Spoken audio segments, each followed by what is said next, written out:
conocerte más, buscamos agradarte, santifícanos en tu verdad, tu palabra es la verdad, eterna y perfecta es, y toda suficiente, alumbra nuestro caminar, tu palabra es la verdad. Muy buenos días, Dios los bendiga. Bienvenidos al devocional del día de hoy, sábado 26 de agosto, basado en Hechos capítulo 27, versículos 1 al 12, llevando por título, Un viaje guiado por el Señor. Así dice la palabra de Dios. Cuando se decidió que habíamos de navegar para Italia, entregaron a Pablo algunos otros presos a un centurión llamado Julio de la compañía Augusta, y embarcándonos en una nave adramitena que iba a tocar los puertos de Asia, zarpamos estando con nosotros Aristarco, macedonio de Tesalónica. Al otro día llegamos a Sidón y Julio, tratando humanamente a Pablo, le permitió que fuese a los amigos para ser atendido por ellos, y haciéndonos a la vela desde allí, navegamos a sotavento de Chipre, porque los vientos eran contrarios. Y habiendo atravesado el mar frente a Cilicia y Panfilia, arribamos a Mira, ciudad de Licia, y hallando allí el centurión una nave alejandrina que zarpaba para Italia, nos embarcó en ella. Navegando muchos días despacio y llegando a duras penas frente a Anido, porque nos impedía el viento, navegamos a sotavento de Creta, frente a Salmón, y costeándola con dificultad, llegamos a un lugar que llamaban Buenos Puertos, cerca del cual estaba la ciudad de Lasea. Y habiendo pasado mucho tiempo allí, y siendo ya peligrosa la navegación por haber pasado ya el ayuno, Pablo les amonestaba, diciéndoles, varones, veo que la navegación va a ser con perjuicio y mucha pérdida, no solo del cargamento y de la nave, sino también de nuestras personas. Pero el centurión daba más crédito al piloto y al patrón de la nave que a lo que Pablo decía. Y siendo incómodo el puerto para invernar, la mayoría acordó zarpar también de allí por si pudiese arribar a Fénice, puerto de Creta, que mira al nordeste y sudeste e invernar allí. Un viaje guiado por el Señor. Vemos que este pasaje comienza con Pablo cuando es, ahora sí, se le da la autorización de poder viajar. Obviamente él va en calidad de preso, pero se cumple lo que el Señor le prometió. De manera que posiblemente él pudo estar emocionado y a la vez orando para que la voluntad del Señor se llevase a cabo en este viaje. Hay dos puntos que me gustaría resaltar en este texto, y el primero es reflejando el carácter de Dios. Vemos que en el versículo 2 dice, y embarcándonos en una nave adramitena que iba a tocar los puertos de Asia, zarpamos, estando con nosotros Aristarco, macedonio de Tesalónica. Si nos fijamos en el lenguaje que emplea, se está denotando el uso de la tercera persona del plural.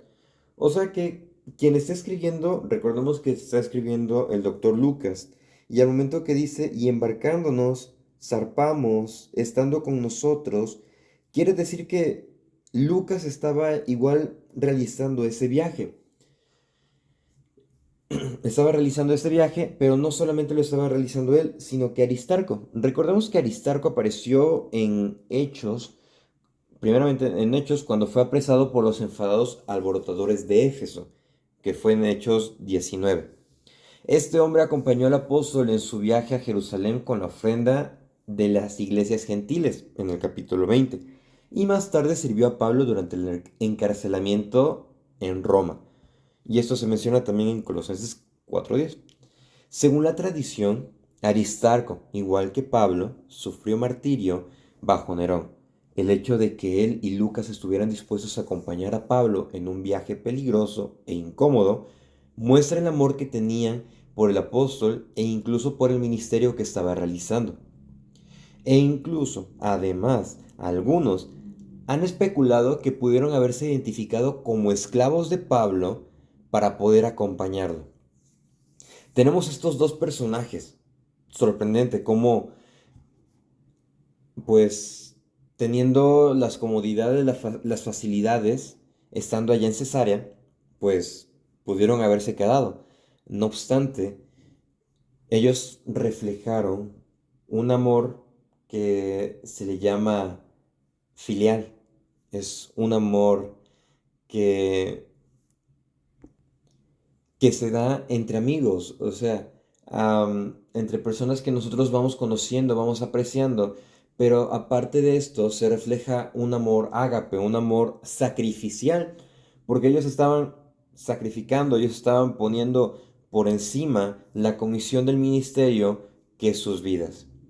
Vemos cómo en situaciones como estas, nosotros podemos empezar a expresar lo que es un carácter bíblico. Cuando nosotros vemos que nuestro hermano se encuentra en diversas circunstancias adversas, debemos de demostrar nuestro apoyo, orando, estando presentes, dándole un apoyo en la medida de lo posible, pero quizá también la presencia, el mandar un mensaje, el estar al pendiente constantemente, pueda ser una mayor muestra, así como Pablo, como Aristarco y Lucas estuvieron dispuestos a realizar este viaje, que no fue un viaje turístico o un viaje muy agradable, como se va a revisar en estos capítulos.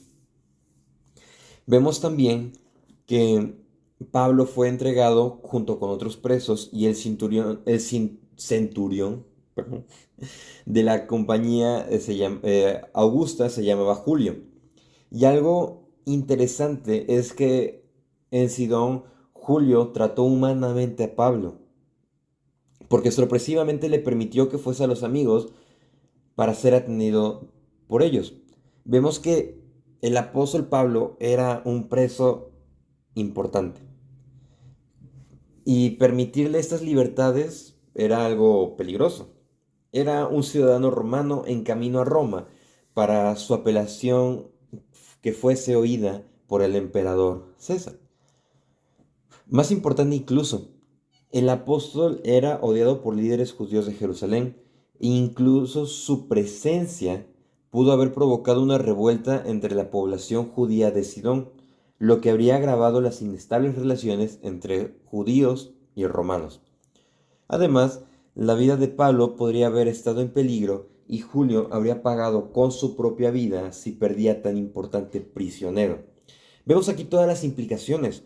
Sin embargo, Julio había llegado a confiar en Pablo y creía que éste no haría nada que lo perjudicara. Es curioso ver cómo estos personajes empiezan a confiar en Pablo y le dan ese tipo de libertades. Pero le dan ese tipo de libertades y no se expresa que a otros presos le hayan dado estas libertades porque pues vemos que Pablo era el apóstol Pablo. O sea, no era perfecto, sino que él reflejaba también el carácter de Cristo. Él reflejaba un carácter cristiano.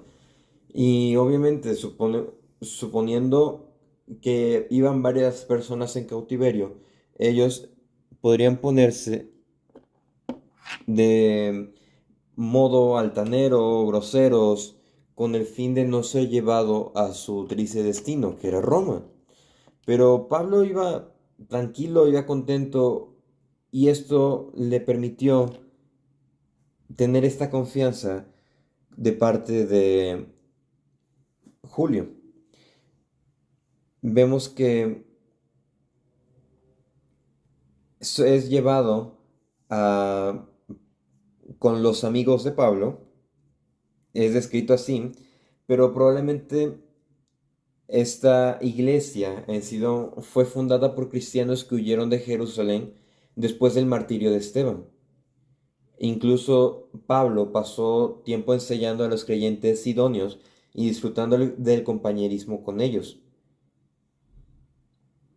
Y a través de su bondad y amor, Pablo pudo ser atendido, recibiendo incluso probablemente provisiones para su viaje. Esos hermanos de Sidón reflejaron igual un carácter cristiano, reflejaron el carácter de Dios, reflejaron las enseñanzas bíblicas. dando su tiempo, apoyo, recursos para poder fortalecer al hermano Pablo, quizá curar algunas heridas, quizá darle algunos alimentos y darle provisiones para el viaje que estaba emprendiendo. Entonces tenemos varios personajes de los que nos hablan acá. Un amor sacrificial por parte de Lucas y Aristarco, una convicción, tranquilidad y amor por parte de los hermanos de Sidón, que le entregaron provisiones a Pablo y lo apoyaron en su estancia, corta estancia allí en Sidón. Y también al mismo apóstol Pablo, cuando ganando la confianza, no por adulador, sino por ser creyente, por reflejar un verdadero carácter. Vemos que después continúa el viaje a través del Mediterráneo por el nordeste y navegan por la costa frente a Cilicia, Panfilia, pasan por Licia, después llegan al puerto de Creta frente a Salmón y después a un lugar que llaman Buenos Puertos, cerca del cual estaba la ciudad de Lacia. Vemos que aquí el viaje se empieza a complicar, empieza a haber dificultades y la nave se retrasó por mucho tiempo en Buenos Puertos, al parecer esperando un cambio de vientos, porque ahora la navegación ya era muy peligrosa, ya que estaba llegando al fin esta temporada de navegación. Incluso Lucas nos señala que había pasado ya el ayuno, conocido como el día de la expiación. Para los antiguos barcos de vela, los viajes eran problemáticos y peligrosos desde mediados de septiembre hasta mediados de noviembre. Toda navegación en mar abierto se estaba desde mediados de noviembre, al menos hasta finales de febrero, en vista de que el día de la expiación caía a finales de septiembre o principios de octubre, el barco de Pablo estaba bien entrado en el periodo de peligro. Puesto esto, el segundo punto es el peso de las decisiones. A partir de aquí, vemos que Pablo les amonestaba diciéndoles, varones, veo que la navegación va a ser con perjuicio y mucha pérdida, no solo del cargamento de la nave, sino también de nuestras personas. Sabiamente aquí, el apóstol Pablo aconsejó, no hay que arriesgarnos, porque él ya había experimentado 3 naufragios y no estaba ansioso de experimentar el cuarto. Puesto que la temporada de navegación había finalizado y él ya había tenido problemas con los vientos, Pablo advirtió que el barco debía invernar allí en buenos puertos. De manera que vemos acá algo característico. Cuando nosotros nos encontremos en medio de la toma de decisiones, debemos de realizarlo con sabiduría, con cuidado y también teniendo en cuenta la situación en la que nos encontramos. Nuestra toma de decisiones se va a ver beneficiada cuando lo contrastemos con lo que nos enseña la palabra. Cuando lo contrastemos, ¿es beneficioso esto o no lo es? ¿Es pecaminoso o no lo es? ¿Estoy dándole la gloria a Dios o estoy procurando exaltar a mi persona? ¿Estoy procurando apoyar a mis hermanos en Cristo o estoy siendo ventajoso? ¿Estoy siendo envidioso? O sea, entonces en nuestra toma de decisiones, nuestro carácter cristiano debe estar presente porque es lo que damos a conocer, porque es lo que damos a mostrar. Y es lo que Pablo estaba haciendo acá. No obstante, eh, el centurión dio más crédito al piloto y al patrón de la nave que a lo que Pablo decía. Era evidente que Julio había llegado a respetar a Pablo e incluso a valorar su experiencia como viajero. Sin embargo, el consejo de los marinos profesionales tuvo más peso ante el centurión. Por tanto, siendo incómodo el albergue de buenos puertos para invernar, la mayoría de los participantes en el debate acordó zarpar también de allí para arribar a Fénice, puerto de Creta. ¿Por qué? Porque era un lugar mejor para poder invernar y proveía mucho mejor refugio para las tormentas que se avecinaban por las fechas. Vemos que la decisión aquí se tomó por comodidad y tanto los marineros como Julio pronto se arrepentirían de esa decisión. Vemos que nosotros no sabemos el futuro de las cosas, no sabemos si nuestra decisión va a ser perfecta o va a traer grandes consecuencias. No obstante, tenemos ejemplos bíblicos los cuales nos guían para poder saber si nuestras decisiones agradan a Dios o solamente demuestran qué tanto deseamos tener una comodidad en el momento en el cual nos encontramos. Entonces, en este devocional, a pesar de que nada más se nos dan locaciones de un viaje y detalles sobre los cuales pronto van a tener mayor peso, como la tormenta que se avecina y el problema marítimo que se les va a presentar, se puede resaltar y se han resaltado dos cuestiones, los cuales es que nosotros debemos de reflejar el carácter de Dios. Como creyentes constantemente debemos de enfocarnos en darle la gloria a Dios y a pesar de las adversidades debemos dejar que la obra de Dios sea realizada y nosotros expresar lo que hemos aprendido del Evangelio.